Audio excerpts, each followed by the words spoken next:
В Алекминском районе обсудили вопросы пожарной безопасности. Совещание на эту тему прошло на днях. Статистика пожаров в районе и действия, предпринимаемые Пожнадзором для их снижения, в материале Ольги Варакиной.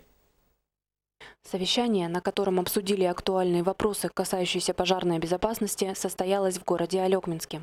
В Алекминском районе сегодня было проведено заседание КЧС и АБП, где были на повестке дня обсуждены несколько вопросов о дополнительных мерах по обеспечению пожарной безопасности в жилом секторе, объектах с массовым пребыванием людей, на объектах ЖКХ, энергетики.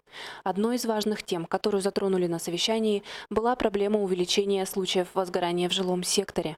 Ведь только за прошедший год из числа жилых домов на территории Алекминского района произошло 25 пожаров и 23 возгорания. Пути решения этой проблемы также были рассмотрены в ходе совещания.